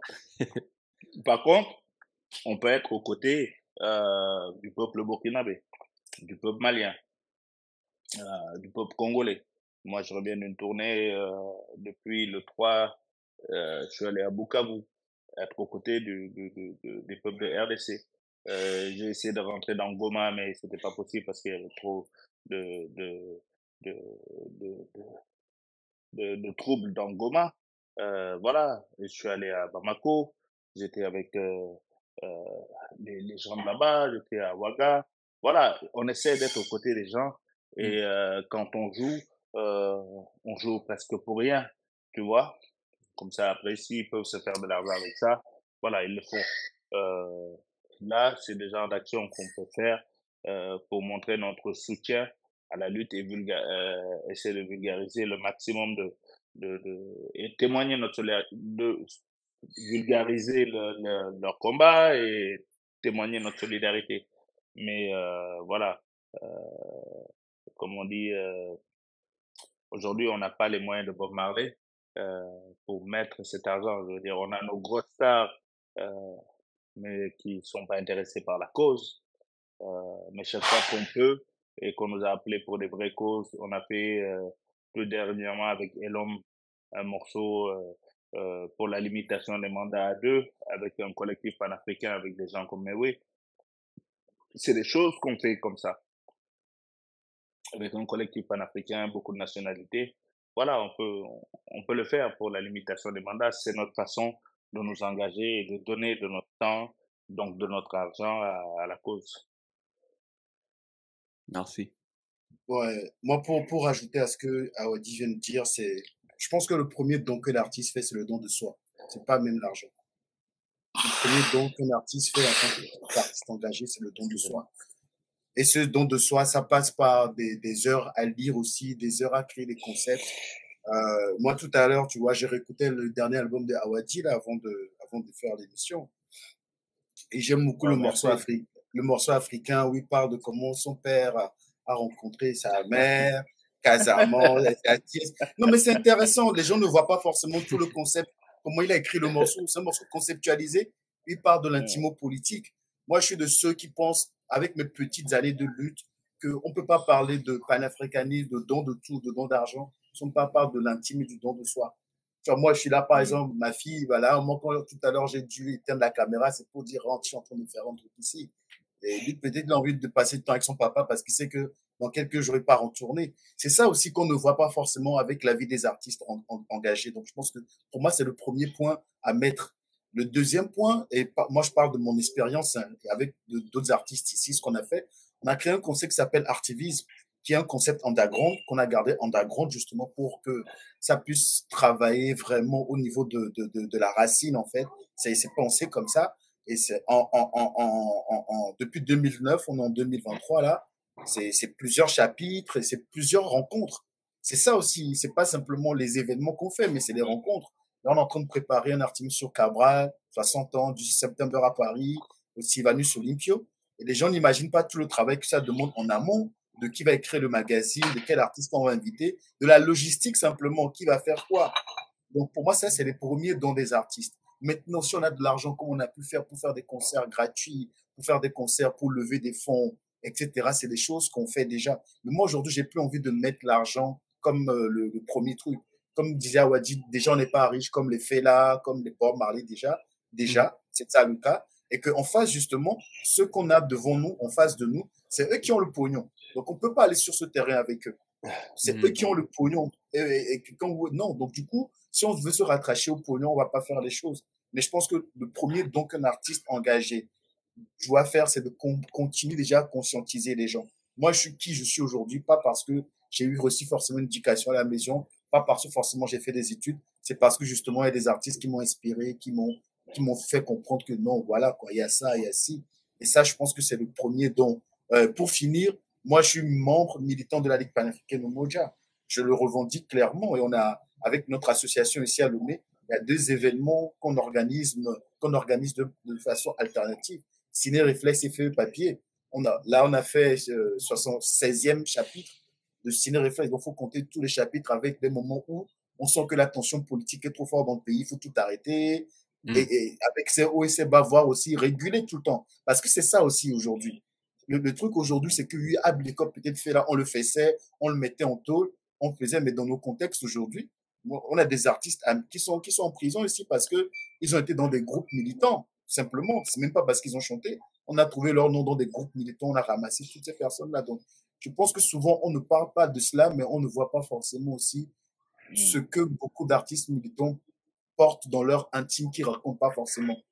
Et je pense que ça aussi, c'est intéressant d'en parler. Et moi, ce morceau justement de Awadi m'a touché. Je pense que c'est mon meilleur morceau de l'album. Je me dis là, comme ça. Merci. Parce que justement, ça raconte une histoire vraie. Et ce qu'on fait ici, on n'est pas là pour jouer des artistes engagés. Non. On a eu des choses qui nous ont touchés dans notre intime, en fait, qui fait qu'un jour on s'est dit, on ne peut pas faire ça. On regarde ça. Awadi, des fois, on va à Ouaga, on sort en boîte, des fois, on a fini, on va danser, etc. C'est pas qu'on est contre cela, mais on est dans des contextes où nous comprenons la nécessité. Et l'homme, il faut pas tout dire. Non, il faut justement dire les choses. Je pense que c'est ça qui fait la différence, quoi. Et pour sortir de ce truc des artistes engagés, on n'est pas des super-héros, quoi. Tu gâches mon image, Non, je suis en train de le redonner l'image, tu vois. Donc, moi, j'aimerais qu'on parle de ce principe que les artistes engagés, c'est des gens. Hamzat a parlé d'artistes avant, c'est des gens de tous les jours qui va voir. Moi, je vois en face de moi, je dis, mais comment vous voulez que je chante ça? Quand j'ouvre mon portail, là, je vois des mamans qui sont encore, il n'y a même pas de réverbères et qui veulent vendre leur pain ou leur bouillie à cette heure-là. Et ils attendent parce qu'ils savent que ça, peut-être que l'enfant ils vont aller à l'école demain. C'est ça nos réalités quotidiennes. Si on ne va pas montrer les grands hôtels et tout ça. C'est ça notre réalité. Et quand tu es face à cette réalité-là, qu'est-ce que tu veux faire? Est-ce que tu veux chanter ce que tout le monde chante? Ou est-ce que tu as conscience que ce que tu dis aussi a un poids? Et c'est ça qui est intéressant, que ce que tu dis a un poids. Moi, je ne vais pas trop parler de mon travail parce que ce n'est pas très intéressant de parler de soi. Mais moi, je sais que l'album de Awadi, président d'Afrique, ça a permis à des gens de dire, moi, à l'époque, on discutait, les gens disaient, mais tu ne connais pas Cabral? Et on connaissait beaucoup Lumumba Sankara, tu vois. Mais quand on dit Cabral, c'est qui? Même Nkrumah, parce que c'est anglophone, on ne connaît pas trop. Donc, ne pas minimiser déjà ce que les artistes apportent comme nourriture d'esprit. Parce que, comme dit Hamzat, il n'y a pas de révolution sans bande officielle, en fait. Et aujourd'hui, on ne s'en rend pas forcément peut-être compte, mais nous créons peut-être la BO de notre époque. Et que peut-être dans 100 ans, les gens vont écouter ça, ils vont dire, ah, regardez, les Kyrgyz, ils ont dit ça sur leur album. Les Tels, ils ont dit ça sur leur album à l'époque. Comme aujourd'hui, on écoute encore Survival, on parle de Zimbabwe, parce que justement, Bob avait fait ce don. Il est allé, c'est peut-être le plus grand don même qu'il a fait d'aller chanter là-bas. Pour cette date qui était historique pour tout le monde à l'époque. Donc, les contextes changent, les relations internationales changent. Et vu ce qui se passe, surtout pour nous, Afrique de l'Ouest, parce que pour la plupart, ils sont même il a parlé de la RDC, ce qui nous pend au nez avec toutes ces questions de djihadisme, toutes ces questions de mandat, voilà, tout ça, on peut pas ne pas prendre position, en fait. Et moi, je trouve même ça, c'est intéressant parce que ça donne sens aussi à ce qu'on fait. C'est pas juste de la musique. Pour faire de la musique, ça a un sens. Et ça, c'est pas l'argent qui va l'acheter. Donc, oui, l'argent, c'est important. Mais je pense que quand on choisit ce combat-là, on ne l'a pas choisi pour l'argent. Bon, en tout cas, pour moi, ma part, je n'ai pas commencé le rap parce qu'il me dit, ah, je vais m'en mettre dans les poches. J'avais des choses à dire. Et à un moment, les gens m'ont dit, tu peux le sortir. Vous êtes sûr? On en est là à faire des tournées, à faire des albums. Et à chaque fois qu'on prête nos voix à des causes comme celle de la limitation des mandats, c'est un honneur, en fait, de se dire, bah, on sert à quelque chose. On n'est pas là juste pour faire danser. Donc, je parle beaucoup, mais c'est important de raconter aussi toutes les parties qu'on ne voit pas dans ce qu'on fait. Et je pense que c'est en cela que nous ne rendons plus nos luttes comme des choses de super-héros ou des non. Il faut que les gens comprennent que tout le monde a quelque chose on a besoin de tout le monde et que la compétence de tout le monde est bienvenue. Moi, je peux pas. Un jour, je disais à mon Efreka, un jour, tu sais, un jour, on fera un truc sur toi parce qu'un jour, on a dit qui faisait les affiches là. Comme on parle de comment il s'appelle encore. Les Black Panthers, il y avait. J'ai oublié son nom, ça m'a échappé, mais. Huey Newton?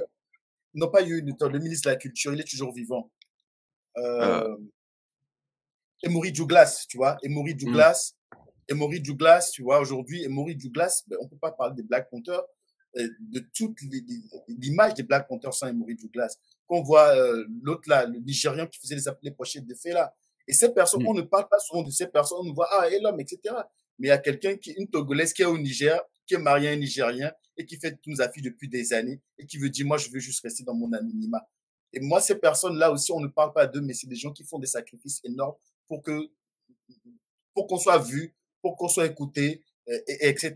Et aujourd'hui, dans ma lutte, aujourd'hui, c'est beaucoup de. Je veux raconter ces histoires-là. Et voilà, quoi. C'est la raison pour laquelle le morceau de Aoudi m'a touché, quoi. Voilà. Merci. Yeah. Absolument. Tu peux me donner la grossette aujourd'hui, quoi. C'est bon. Merci. Bon. Non, mais bravo pour ton travail aussi à Lomé. Hein. C'est pas, bon, on va pas continuer à se jeter des fleurs, mais quand on résiste à Lomé, je peux te dire que c'est pas résister à Dakar, quoi. C'est Lomé. Nous, on a eu des copains qui aujourd'hui ont pété la tête, quoi. Tu vois, toi, tu connais Creator, tu vois, un petit Creator. Les gars n'ont pas été tendres avec lui. Aujourd'hui, voilà. Bon, bref, pour te dire bravo de rester debout à Lomé. C'est déjà exister à Lomé, c'est déjà résister. Voilà. Merci beaucoup. Il y a l'alcool rappeur camerounais que j'aime beaucoup. Il dit noir, c'est déjà un acte militant, quoi. Et la phrase là me fait rire toujours. Être noir, c'est déjà un acte militant, quoi. Ça me fait rire à chaque fois, mais bon, voilà, quoi. Ouais. Absolument. Bon, merci. J'aimerais vous féliciter à tous les deux, absolument, pour votre travail, ce que vous faites pour nos peuples, mais également votre travail artistique. Donc, vos derniers albums, Amewuga, qui est vraiment super, et Awadi, quand on refuse, on dit non. Et d'ailleurs, j'aimerais vous demander, Didier Awadi, le clip, quand on refuse, on dit non. Très bien réalisé, super clip. J'aimerais savoir un peu, pour les auditeurs qui ne connaissent pas, si vous pouviez un peu décrire un peu le clip, comment vous avez eu l'idée de réaliser un tel clip et un peu quels sont les retours jusqu'à présent. Écoute, je vais commencer par la fin. On a d'excellents retours. Des gens qui sont d'abord surpris de voir des Blancs mis en esclavage, fouettés dans la maison des esclaves de Gorée. Comment tu as fait ça? Tu vas avoir des problèmes. Je dis non, regarde bien ce film. Parce que c'est d'abord un court-métrage. Le clip est fait d'un court-métrage où je mets un peu tout ça à l'envers. Mais je parle de la situation d'aujourd'hui où nous-mêmes, on accepte d'être mis en esclavage et à un moment, je mets tout à l'envers. Mais je me projette pas dans le passé, mais dans le futur. Un futur où ceux qui vont vendre tous ces esclaves, qu'ils soient blancs ou noirs, c'est des Asiatiques qui contrôlent le business. Les Blancs sont mis en esclavage et les Africains continuent d'être juste des consommateurs. Tu vois, c'est pas aussi simple que mettre ça à l'envers, non. Si tu regardes bien, c'est les Asiatiques qui contrôlent le business, les Africains qui sont des consommateurs, d'esclaves blancs, mais ils restent des consommateurs au final. Donc, j'essaie de mettre ça pour dire, si tu ne vis pas ce que je vis, tu ne peux pas comprendre ma douleur. Tu vois? Parce que l'esclavage, on a beau dire, continue aujourd'hui sous beaucoup de latitudes. Je reviens de la Mauritanie, l'esclavage continue en Mauritanie. Il y a des gens qui sont esclaves. Il y a des gens qui acceptent leurs conditions d'esclaves. Ça fait 2 fois qu'on abolit l'esclavage en Mauritanie. En moins d'un quart de siècle. 2 fois on abolit l'esclavage. On est en 2023. Et il y a des gens qui, dans leur tête, les chaînes de l'esclavage mental sont tellement fortes, et de l'esclavage tout court, même pas seulement mental, physique, sont là. Et on a vu tous les gens qu'on a mis en esclavage pour construire cette belle finale de Coupe du Monde, cette édition. Il a fallu que des gens soient pratiquement mis en esclavage. Dans beaucoup de pays dans le monde, des formes d'esclavage subsistent. Donc, c'est tout ça que j'ai voulu mettre en lumière et dire que si on veut que ça s'arrête, il faut vraiment être prêt. Et quand on refuse tout ça, il faut dire non clairement. C'est le refus de toutes les atteintes à nos souverainetés. Souveraineté monétaire, souveraineté alimentaire, euh, sur l'eau, l'électricité, la data, les matières premières, sol, sous-sol, euh, l'énergie, le pétrole. Quand on refuse, on dit non.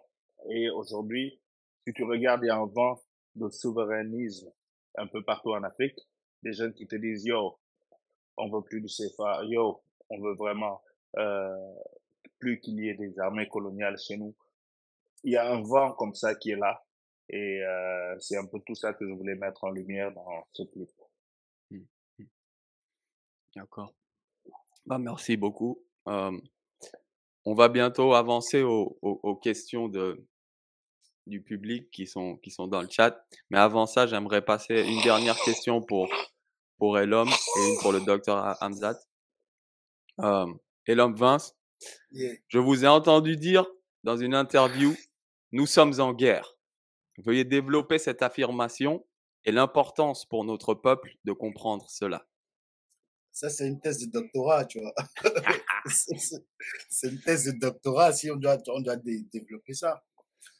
On est en guerre et je pense que la première guerre, c'est la guerre contre nous-mêmes, en fait. Tu vois, la première guerre, c'est la guerre contre nous-mêmes, c'est les choix que nous faisons, quoi. Et je pense que ce qui nous manque le plus, au-delà de la souveraineté monétaire, alimentaire, de tout ça, c'est l'amour pour nous-mêmes, en fait. Pour moi, c'est la base aujourd'hui. C'est l'amour pour nous-mêmes. L'amour pour nous-mêmes et l'amour pour le voisin le plus proche. Parce qu'en fait, tout ça se passe parce qu'on n'est pas unis, parce qu'on est toujours là à dire quelque chose sur l'autre, à voir la différence de l'autre. Et je pense que c'est très important qu'on puisse mettre un accent. La première guerre, pour moi, c'est ça. C'est-à-dire nos langues déjà. Comment on traite nos langues, la couleur de la peau, de la dépigmentation de la peau, la couleur de comment tu manges, comment tu te vêtis, les paradigmes dans lesquels tu es. Nous, on a grandi dans on va le dire, on va le répéter, on a grandi en Afrique où on mettait le signal parce qu'on parlait nos langues en classe. C'est des traumas. On n'a pas vu de psy, hein, on a grandi avec. J'aime bien dire ça, les fautes de conjugaison, les fautes de grammaire, les fautes d'orthographe, ce n'est pas les mêmes coups, en fait. On a tapé des enfants pour qu'ils parlent les langues des autres, en fait. Et ça, on a grandi avec ça. Les gens aujourd'hui qui ne sont pas fiers de leur nom, ils vont dire, ah, je ne veux pas porter ce nom-là. Je veux tel. Et je pense que tout ça là, tout ce désamour pour nous-mêmes, c'est ça qui permet en fait que, bah justement, les questions des data. Aujourd'hui, on sait que la plupart des grandes chaînes qui nous offrent, je ne vais pas donner de nom. Ça a failli sortir de ma bouche, tu vois. Non, vas-y, balance. Non, je ne veux pas balancer, tu vois. Tu dis, moi, je suis à Lomé, je sais comment je survis dans ce pays, tu vois. Donc, j'ai mes garde-fous. Mais c'est ça. Donc, moi, je pense qu'il y a un grand travail à faire sur l'amour pour nous-mêmes, que ce soit chez les enfants, que ce soit chez les adultes. Le moment où on va commencer à nous voir entre nous différemment, à ne plus voir, ah, c'est le Sénégalais, ah, c'est le Béninois, c'est ça. Mais dans le sens négatif, je veux dire. Mais déjà, commencer par les micro-États dans lesquels nous sommes. Donc, pour moi, la première guerre, elle est là-bas. Maintenant, après, on peut rentrer dans tout ça. En fait, quand la guerre aussi, et moi, je vais prendre des exemples du quotidien. Quand tu dois réveiller tes enfants à 6 heures pour aller les déposer à l'école, où tu vois les profs qui eux-mêmes, ils sont fatigués. Les enfants sont fatigués. On a copié un système éducatif où aujourd'hui, même en France, il y a des congés qu'on donne, mais nous, on doit avoir 2 congés l'année. En fait, on est en guerre à plein de niveaux. Mais déjà, la chose, c'est de déjà prendre conscience qu'on est en guerre, parce que si on n'est déjà pas en conscience qu'on est en guerre, là, on parle de comment, hier, j'étais avec un ami, on parle de comment les fast-foods sont en train de proliférer à Lomé aujourd'hui. Les fast-foods qui prolifèrent à Lomé. C'est de la malbouffe, en fait. Mais quand tu connais une ville comme Lomé, il y a une industrie carrément de mamans qui vendent les choses au bord de route, qui aujourd'hui commence à être concurrencée par ça. Et c'est pas forcément de la bonne nourriture. Donc la guerre et quand tu vas expliquer à la personne, mais quand tu vas dépenser ton argent là-bas, 1, tu t'achètes des maladies, mais 2, l'argent reste pas ici, en fait. La personne te voit comme si t'es pas bien. Moi, il y a le week-end passé, j'ai refusé de jouer à un endroit, et la dame qui veut me programmer me comprend pas. Elle me dit, mais l'homme, c'est une grosse opportunité pour toi. J'ai dit, mais ce type-là, il nous offre des salles de cinéma et puis nos ports, en fait. Vous ne voyez pas le lien. Je ne peux pas aller chanter chez lui, en fait. Donc, c'est ça les guerres. Ce n'est pas forcément des fois des choses que nous ne maîtrisons pas. Parce qu'on sait le common sense nous fait comprendre que ce n'est pas juste, que ce n'est pas bien. Mais dans le quotidien de tous les jours, on est en guerre. Quand tu vas déposer ton CV, on te demande c'est quoi les langues que tu parles. Ton EV, ça ne compte pas. Ton fond, ça ne compte pas. Ton Wolof, ça ne compte pas. Pour apprendre le français, l'anglais, l'espagnol, c'est des langues que tu dois déposer pour pouvoir trouver un emploi dans nos pays encore. En tout cas, au Togo, dans les pays francophones, moi, j'ai fait l'expérience de Dar es Salaam. Ce n'est pas forcément comme ça. Où le Swahili est important. Hamza, dans le chat de la semaine dernière avec Walter Rodney, le disait, moi, je suis arrivé à Dar es Salaam, je parlais anglais aux gens, on me parlait Kiswahili. C'était ça, la première. Des portiers, je suis dans un hôtel, je me suis perdu. On te répond en Kiswahili, on m'explique que jusqu'au primaire là-bas, toute l'école est faite en Kiswahili. Donc oui, c'est ces guerres-là. Mais toi, en tant qu'individu, je ne veux pas dire que je dis à mes enfants n'allez pas à l'école. Mais quand je vois le prof, je parle avec lui, je vois que lui-même, il est fatigué par un système. Donc, c'est un tout de système, une guerre contre soi-même, une guerre comme un système qui est établi. Et je pense que ce que nous faisons ici, même en tant que cette conversation qu'on fait avec nous quatre là, ce sont des actions importantes, en fait, pour répondre à cette guerre-là. C'est aussi nos armes dans cette guerre-là. Parce que quand je parle de guerre, l'idée, c'est pas de se mettre dans une posture victimaire, de dire « Ah, regarde ça, regarde ça, regarde ça ». C'est aussi comment nous contournons tout ça, en fait. C'est ce que nous créons. Comme art, déjà pour commencer, comme espace de rencontre. Pour moi, les espaces de rencontre, voyager en Afrique, c'est plus compliqué que voyager ailleurs. Soit pour des questions de visa, soit parce que les vols coûtent hyper cher. Ça, c'est encore une autre forme de guerre. Moi, à l'époque, j'allais jamais au Sénégal parce que quand je voyais les billets de Paris et les billets de Sénégal, je dis, mais je vais à Paris. Dans ma tête, c'était ça. Et puis un jour, une année, je me suis dit, je suis fatigué, je vais pas aller faire encore la queue pour avoir le visa. Ma première fois que je suis arrivé au Sénégal, c'était ça, parce que j'avais plus la force de dire, je vais encore ramasser mes papiers, faire tout ça, ce truc, humilier, non, pour avoir le visa. Non, cette année, je vais au Sénégal, j'ai le billet, je pars au Sénégal. Parce que c'est le même prix, parfois parfois ça coûte plus cher, ça dépend des saisons. Donc, on ne peut pas les lister ici, mais je mets au-dessus de tout l'amour pour nous-mêmes. Il faut qu'on commence à se voir différemment. C'est aussi pourquoi le travail de projection de nous-mêmes, que ce soit des utopies, que ce soit des dystopies, c'est intéressant dans la mesure où ça peut nous abolir du présent, ne pas nous enfermer dans ce présent pour nous dire, moi je dis on a gagné via des guerres. C'est des guerres déjà gagnées avant d'être menées, mais il faut qu'on prenne conscience que ces victoires seront nourries par les actions que nous posons maintenant et ne pas minorer ce qu'on est en train de faire même tout de suite. Donc voilà quoi. Je ne vais pas me concentrer sur les guerres même, mais des choses qu'on doit faire face à tout ce qu'il y a contre nous. Voilà. Absolument. Merci. Rapidement, avant de prendre une ou deux questions des auditeurs, on a parlé d'unité, on a parlé de conscientiser un peu nos frères et sœurs à travers notre art, à travers nos actions. Dr Hamzat, veuillez nous préciser l'importance de faire partie d'une organisation panafricaniste aujourd'hui en 2023. Oui, mais je pense que la première des choses, c'est s'inscrire dans une histoire de continuité et de renouvellement du combat panafricaniste. On est à plusieurs niveaux. Il y a ceux qui sont en train de nous quitter. On a des aînés, des doyens qui sont en train de partir progressivement. Quelques-uns sont encore là, comme Tété Adjalogo au niveau du Togo, par exemple. On a ceux qui sont là aujourd'hui, qui occupent la scène, et on a ceux qui arrivent derrière nous. Et donc, le principe d'une organisation, notamment panafricaniste, c'est de faciliter la transmission, de récupérer ce qu'on a récupéré de nos aînés, de le faire fructifier, de le léguer à ceux qui vont nous suivre. Donc, il nous faut des organisations, il nous faut institutionnaliser un certain nombre d'éléments si nous voulons résister par rapport à un système qui fonctionne sur l'individualisation et l'atomisation des uns et des autres. Parce que le colonialisme, qu'est-ce que c'est? C'est un système qui nous a appris à nous chamailler les uns contre les autres, qui nous a enseigné à nous battre les uns contre les autres. Donc le principe de l'organisation, c'est de sortir de l'isolement, c'est de sortir justement de la compétition pour trouver des bases, pour trouver des espaces dans lesquels on pourra peut-être plus facilement régler nos soucis, nos difficultés, mieux nous fédérer, mieux défendre nos droits. D'où l'importance d'avoir des coalitions d'artistes panafricains, des coalitions de militants, etc., tout en gardant évidemment les spécificités, les individualités. Ensuite, la question de l'organisation, je dirais que c'est ce qui peut aider à repenser nos États, à apporter des solutions, je dirais, plus endogènes, plus autonomes, à sortir du statu quo néocolonial. Je pense que si on ne va pas vers de vraies organisations, y compris au niveau, par exemple, des travailleurs, des paysans, des femmes, des jeunes, etc., on risque de subir trop longtemps ce contre quoi nos ancêtres, nos aînés se sont également battus. Donc la question des organisations, elle me semble essentielle pour cela, parce que c'est le lieu aussi où on capitalise pour éviter de refaire la roue à chaque génération, de refaire le même combat qu'auparavant.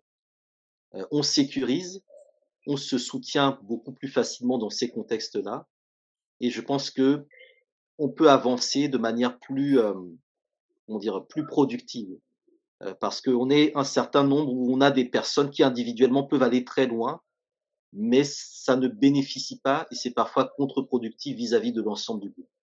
Donc la question des organisations, elle est importante parce que c'est aussi une école du panafricanisme où on apprend les différents enjeux, la diversité, l'unité, etc. Absolument. Merci beaucoup, Dr Hamzat. Avant de prendre une ou deux questions, j'aimerais vous remercier encore tous les trois. Vraiment un honneur. Tous les quatre, tu veux dire. Et j'aimerais faire un petit tour avant de prendre des questions, juste pour que vous pouviez tous parler un petit peu de vos actualités et vos projets à venir, et juste ce que vous êtes en train de faire, et un petit mot avant de passer aux questions des auditeurs. Donc, Didier Awadi.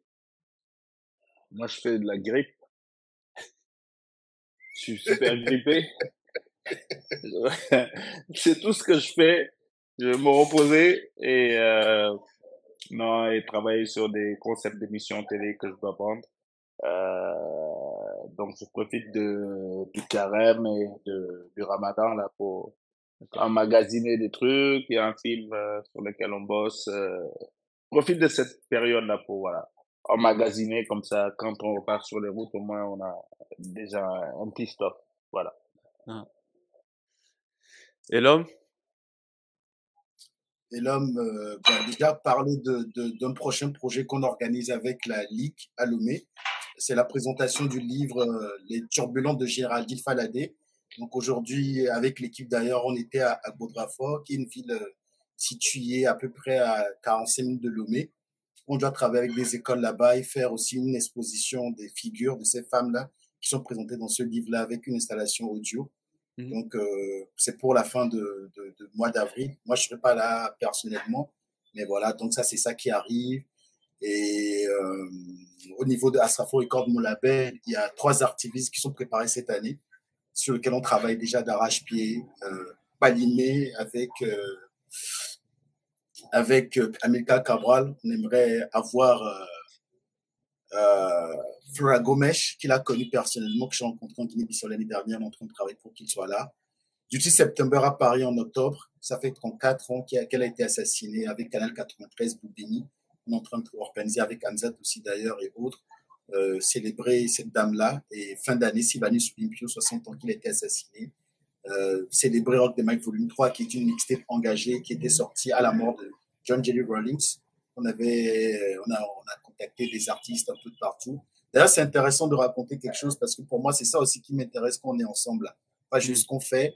Et à l'époque, on devait faire un morceau, on devait rendre hommage à plein de gens. On avait contacté Hamzat qui nous conseillait sur des gens qu'on devait. Il y a Rodzeng du Gabon, je ne sais pas qui faisait peut-être Félix Moumier. Il y a Martial Panucci du Congo qui faisait le Mumba. Il y a Kezita qui faisait, je pense, la mère de Fela. Donc, toujours ce travail qu'on parle d'organisation, de voir comment l'organisation, ce n'est pas simplement les moments où on se rencontre, mais aussi les moments de conseil, de dire, voilà, moi, je suis en train de faire un film, qu'est-ce que tu penses de ça, etc. Donc là, j'ai un film aussi qui s'appelle Umoja, qui est 3 clips comprimés en un. Donc, il y a 1973 qui fait référence à la résolution du Conseil de sécurité. Il y a Asile, qui est un morceau concept qui raconte un peu nos états pour moi. Et finalement, le morceau Moja Nguvu, qui est un morceau, voilà, quoi, qui chante l'unité. Donc, j'en ai fait un film de 13 minutes qui va me servir un peu de, comment dire, de support lors de mes conférences et lors de mes concerts. Parce que l'idée aussi, ça va revenir à la question première, en fait. Moi, aujourd'hui, je vois toutes les portes qui nous sont fermées comme des chances, en gros, pour pouvoir nous développer différemment, pour venir avec d'autres choses différemment. Donc, une tournée, pour moi, aujourd'hui, c'est plus de monter sur scène et de rapper, mais c'est de créer des concepts à chaque fois pour parler à des gens qui sont pas forcément là où on les attend, où on les ramène aussi vers nous. Donc, voilà, quoi. Je pense que l'actualité aujourd'hui, c'est continuer à défendre cet album Ameuga, parce que je trouve qu'il y a des morceaux dessus qu'on n'a pas pu exploiter comme il faut, le décliner à travers des expos, à travers des projections, ne pas se cantonner qu'à la musique et à l'art, quoi. Donc, oui, grosso modo, c'est ça, ça bouge, quoi, ça bouge. Merci.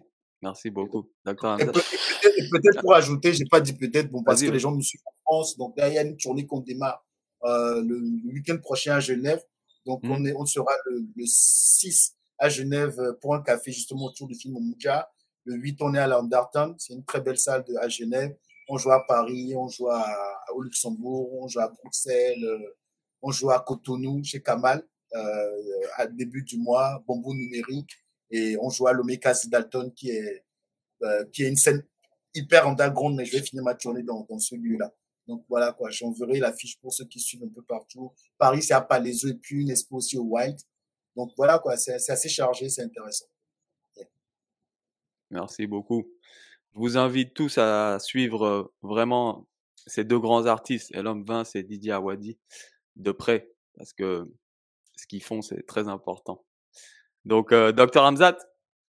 Oui, ben, moi, c'est la continuité, c'est-à-dire qu'il y a des formations permanentes à faire pour les militants qui sont en Haïti, donc un dimanche sur deux, ceux qui sont aux Comores, d'autres qui sont au Congo. Il y a pas mal de mouvements qui me sollicitent et qui me contactent pour former leurs membres. Mmh. Ça nécessite de la planification, de l'organisation, parce que bon, tout ça, on le fait. Bon, c'est pas nos activités. Enfin, moi, je vis pas spécialement de ça. J'ai d'autres activités, donc c'est aussi du temps à dégager. Mmh.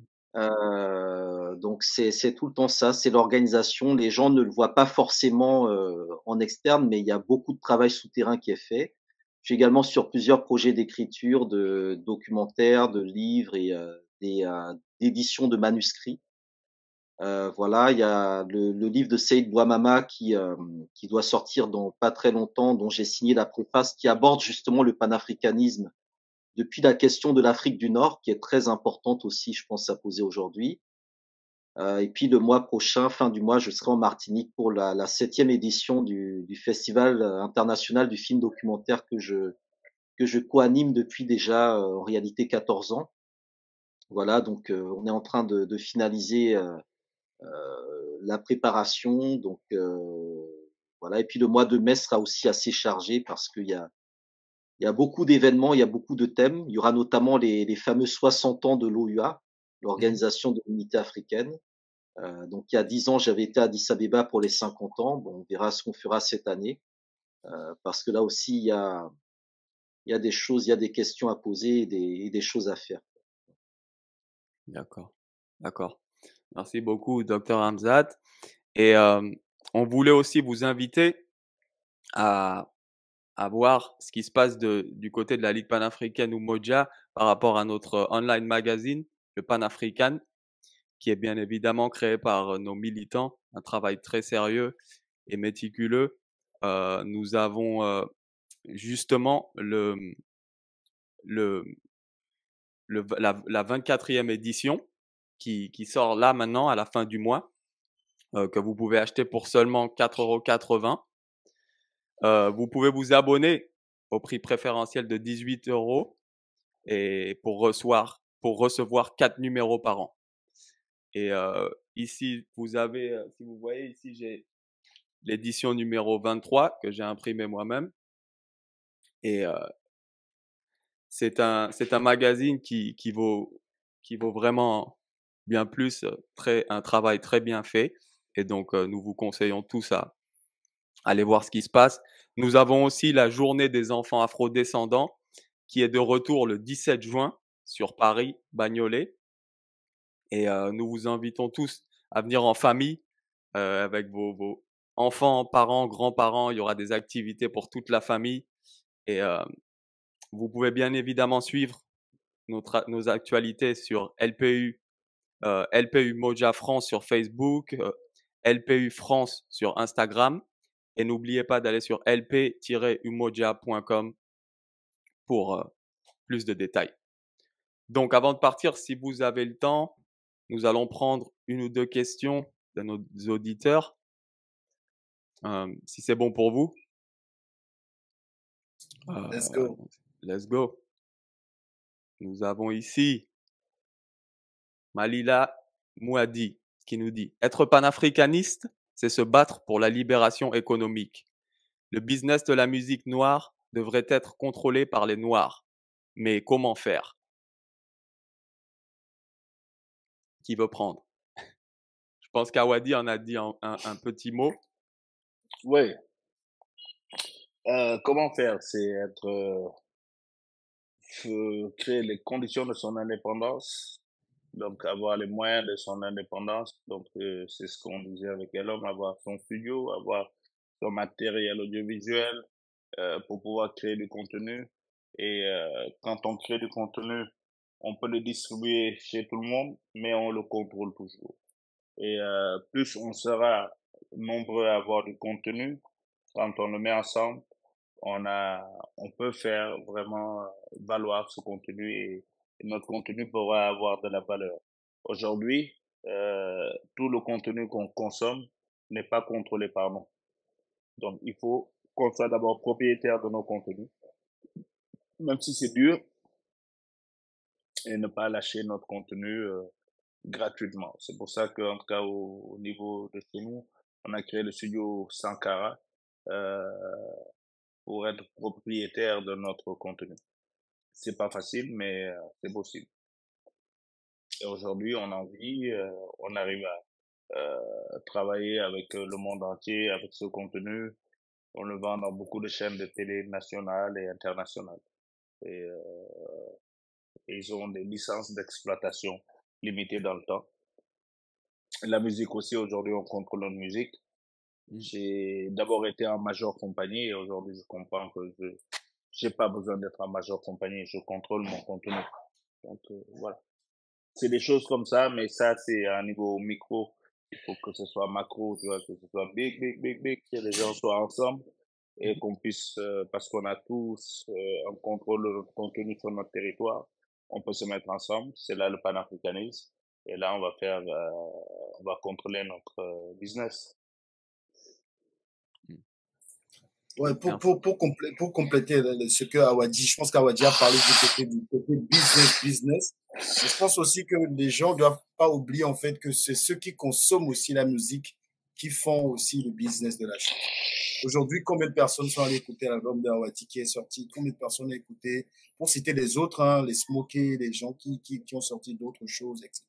Donc, je pense que quand on parle de business de la musique noire, il ne faut pas voir juste le côté aussi de qui détient les droits, qui fait quoi, qui produit la chose. Il faut aussi voir qui consomme. Moi, des fois, je suis étonné de venir à des concerts de Kazé en France. Kazé, pour moi, qui est le meilleur rappeur de France. Ça, c'est typique.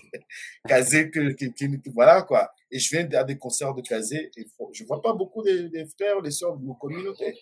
Donc, quand on parle de business aussi, il faut ne pas juste voir le côté de les droits d'auteur, parce qu'on est dans des États où aujourd'hui le bureau togolais du droit d'auteur, ben, tu ne sais pas sur quelle base ça répartit les royalties et tout pour les artistes. Donc moi, je vois beaucoup d'artistes africains qui sont à la SACEM parce que justement, nos systèmes n'ont pas créé en termes de business des structures pour pouvoir bien gérer ces choses-là. Donc oui, on peut parler de tout ça de ce côté, mais de l'autre côté aussi, de parler de quel rapport aussi nous avons dans la consommation de nos musiques noires. Combien de personnes vont acheter des musiques noires? Combien de personnes vont à des concerts des artistes panafricanistes? Je pense aussi que c'est important de le soulever. Merci. Merci. Nous avions une question ici de Vano Godé, Kantigui.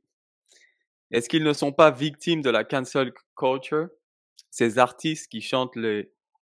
Ah, donc, je pense qu'ils parlent des artistes vulgaires ou des artistes qui ne sont pas forcément dans ce qu'on appelle la conscience. Et ils demandent si ces artistes-là sont victimes de la cancel culture. Ça, faut leur demander. Faut leur demander à eux-mêmes, Moi, non? je pense qu'il faut qu'on comprenne que la musique, c'est pas que de la musique, quoi. C'est aussi ça, tu vois. On fait pas que de la musique, c'est plus puissant que ça. Et des gens qui ont compris ça, si on porte tous des jeans, des trucs comme ça, c'est le seul fois des Américains qui nous ont vendu. La musique ou l'art en général, c'est pas que de l'art. Quand Hollywood nous montre les Indiens comme des méchants et les autres comme des gens bien, c'est ça en fait. Donc oui, comme disait Awadi, ça existe, ça va exister. Et aujourd'hui, l'essentiel pour nous, c'est pas ce qu'on va pas demander à un artiste ne chante pas ce que tu chantes. Tu sais, moi, je sais qu'il y a Barabas qui fait partie du groupe Choufal. Un jour, il m'a vu en pleine rue, puis il m'a dit, hé là, mais comment tu fais, quoi? Pourquoi tu continues à sortir des choses comme ça? Et souvent, on aime nous opposer, on nous dit, ah, Choufal, et puis les Elom, ils sont, non, tout ça. Mais en fait, les gens, qu'on le veut ou non, à un certain moment, il y a des gens qui vont dire, c'est peut-être ça qu'ils veulent chanter, et parce qu'ils trouvent que ça marche, ils gagnent de l'argent avec. Moi, aujourd'hui, j'ai plus un problème avec ça. C'est que nous, aujourd'hui, en tant qu'organisation, en tant qu'artistes, qu'est-ce que nous faisons, nous? Quels sont les réseaux que nous créons? Parce que oui, moi, je connais des gens qui chantent ça, mais qui disent, gars, on écoute vos sons, on kiffe ça. Mais c'est parce que ça ne marche pas que nous ne faisons plus ça. Mais pourquoi ça ne marche pas au final? Awadi a soulevé beaucoup de choses, les majors, les télés, les magazines, les radios et tout ça.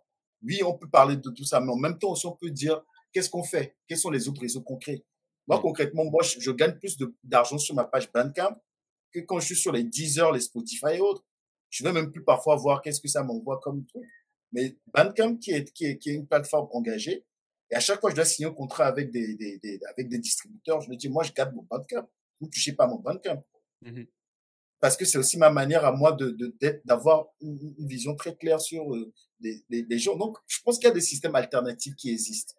Bien sûr. Et c'est très intéressant pour moi de prendre le temps de nourrir ces systèmes alternatifs-là pour revenir au panafricanisme, aux résistances. Je pense qu'on peut aussi, il faut aussi s'inspirer des gens qui étaient sur les quilombos. C'est pas juste raconter ça pour romantiser ces histoires-là de zombies et de tout ça, mais je pense que si on prend le temps de voir comment ces sociétés qui ont à un moment refusé, qui ont dit non au système de plantation et qui ont créé leur propre modèle aussi, c'est des choses qui peuvent nous inspirer aussi. Et quand on parle de ces quilombos-là, moi, je les vois ici. Il y a des mamans, ils vont jamais acheter au supermarché, ils n'ont pas l'argent pour aller acheter au supermarché.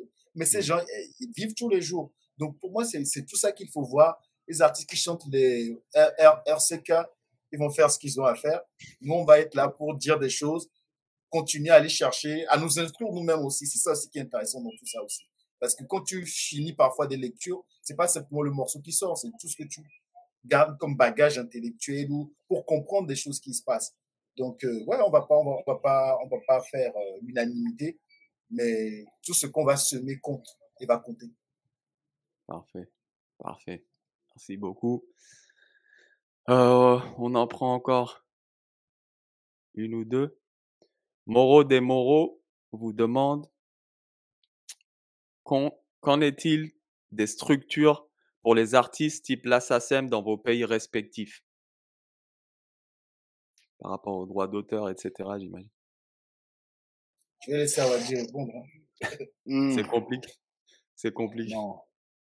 En fait, le médicament là commence à me casser. Non, en fait, oui, chez nous, on a donc on a quitté ce qu'on appelle le bureau des droits d'auteur pour aller à une société de gestion collective. On a une nouvelle loi sur les droits d'auteur et les droits voisins. On est en train de travailler sur le statut de l'artiste, une loi pour le statut de l'artiste qui va faire que l'artiste sera considéré pas seulement comme un artiste, mais comme un travailleur. À ce titre, il aura droit au même traitement que n'importe quel travailleur. Protection sociale, droits et devoirs du travailleur. Donc, c'est très intéressant, mais il manque les décrets d'application. Il y aura aussi la copie privée qui va faire que tout ce qui peut contenir de la musique, de la clé USB à l'ordinateur, à la télé, machin, tout ce qui peut être un contenant pour la musique va payer une taxe sur la copie privée. c'est une redevance, en fait. Donc, ça va évoluer. Je pense que ça va évoluer dans toute l'Afrique de l'Ouest. En tout cas, ça va assez vite parce que au niveau sous-régional, les gens ont compris que ça devait évoluer et qu'on pouvait pas rester dans des cadres où les droits d'auteur et les droits voisins ne sont pas respectés. Donc, je suis assez optimiste pour ce qui va arriver très vite dans la sous-région. D'accord. Bon, je pense que moi, j'ai un peu répondu à la question. Au Togo, c'est encore à un stade très embryonnaire. Et là, encore, Mais ça va aller vite même au Togo. Mais c'est intéressant de voir qu'est-ce que les autres font à côté et aussi faire attention. Bon, après, je n'ai pas envie de rentrer dans les détails, mais quand on prend l'OADA, le droit le droit des affaires et autres qu'on a envie d'imposer dans tous nos États, je pense que là aussi, il faut ouvrir les yeux sur tous les statuts qu'ils sont en train de faire pour que ce soit pas des copies-coller et de choses qui existent ailleurs, qui ne prennent pas forcément en compte les conditions, nos réalités. Et je pense que, bon, moi, je sais pas où ils en sont sur le Togo, mais je pense que s'il y a ces choses qui se font, c'est intéressant d'avoir un regard sur tout ça, quoi. Ok, on pourra en parler. D'accord.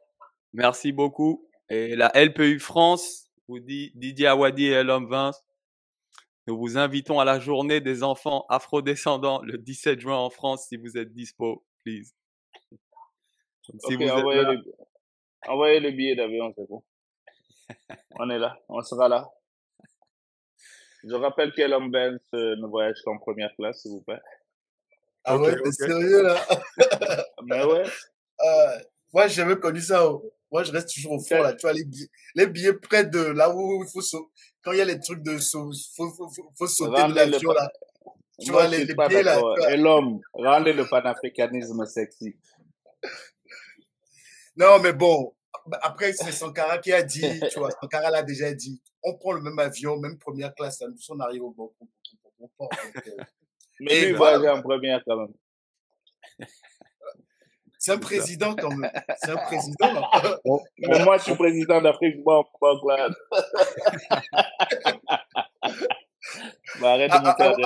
Awadi m'a présenté un jour comme faisant partie de l'international des footeurs de merde. Mais c'est vrai que tu es dedans? Donc souvent, quand on se voit, il y a beaucoup de ça qui se passe. On s'autocritique aussi. Je pense que c'est ça aussi qui est intéressant. Quoi. On se dit les vérités sur des choses. C'est intéressant aussi de voir tout ça. Quoi. Ok, en tout cas, j'ai une pensée pour Balsero. On ne veut pas lui rendre son passeport. Balsero? Ouais, on ne veut pas lui donner son passeport camerounais. Tu vois? Ouais. Parce qu'il a trop foutu la merde. En fait, il y a tellement d'histoires que je ne peux pas les raconter. C'est après Awadi va dire que je suis des Balsero à Ouaga, une fois, c'était très, très intéressant. Mais c'est intéressant pour moi de raconter ces histoires. Parce que tu vois, on est là. Balsero, il est magnifique. Moi, j'adore Balsero. Il t'ouvre les yeux sur plein de choses. Et c'est ça. Moi, j'ai demandé à Fernando que je ne voulais pas avoir les questions, justement, parce que j'ai plus envie qu'on ait des choses où c'est trop structuré. Parce que parfois, ça nous éloigne de choses qu'on pourrait dire. Le cas de Balsero, c'est un cas. Moi, à l'époque, on était à Ouaga, c'était jusqu'au lendemain de la révolution où on a chassé, quand Compaoré était chassé, on se retrouve là-bas avec Filimbi, tous les groupes qui étaient là. Et quand Balsero se lève, lui, il casse tout. Awadi dit, mais Balsero, mais voilà, quoi. Et puis, il dit, Balsero, il faut le faire tourner, sinon on va l'arrêter. Et quelques temps après, il a été arrêté. Et on s'est mobilisé. On s'est mobilisé pour qu'on libère Balsero. Et aujourd'hui, bon, voilà, ça continue. Donc, je pense que le problème, quand même qu'on a créé ce groupe-là pour pouvoir, ce groupe, pour pouvoir défendre, lutter contre les mandats. Ouais. On a sorti un morceau, on a sorti le clip, on nous a interdit le concert.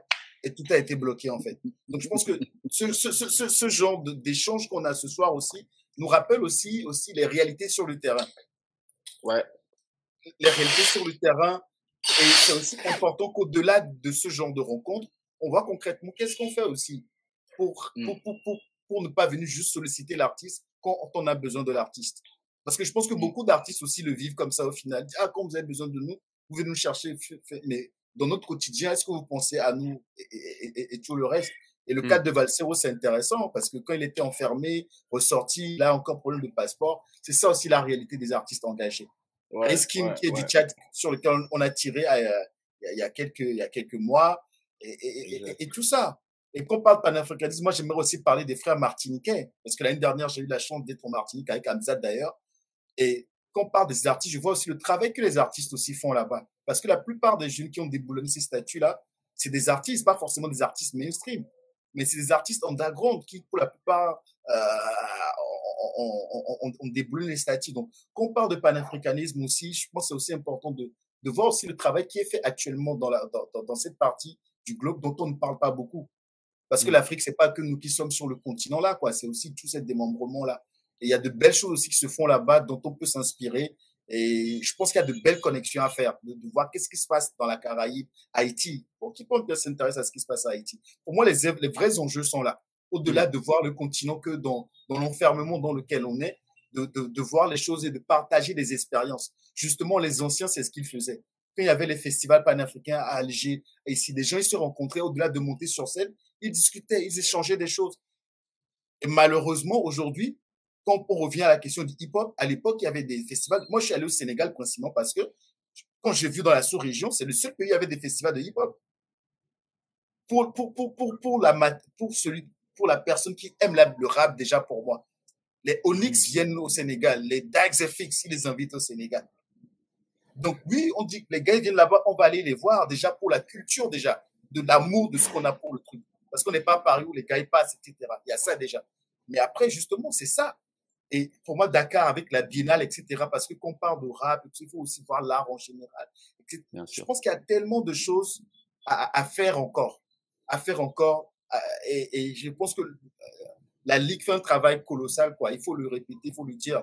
Tu vois, moi, j'ai vu comment Fernando aussi derrière, comment m'attraper depuis des mois, tu vois, pour m'attraper, même juste pour qu'on puisse parler, c'est ça. Parce qu'on est dans nos courses tous les jours et il faut valoriser ça. Pour la petite histoire, c'est son grand frère qui a mixé Président d'Afrique. Ah ouais? Ok. Big up, nice. Big up à mon frère Timur Cardenas. Nice. Bah, tu vois, moi, je pense que c'est ces histoires qu'il faut raconter quand on est devant les gens. Ce qu'on se raconte entre bon, c'est ça déjà, tu vois, mais quand on est devant les gens, on peut raconter ces histoires. Non, si on raconte tout, là, c'est pas bon. On a une image. On a une image de marque. Yes. Yeah. Bon, bah, merci beaucoup. Hein. Une fois de plus, merci à tous. Dr Hamzat Boukari Yabara, Elom Vince, Didier Awadi. One love. Et merci à tous et asante sana. Asante sana. Jambo sana. Yeah. Ciao. Umoja ni nguvu.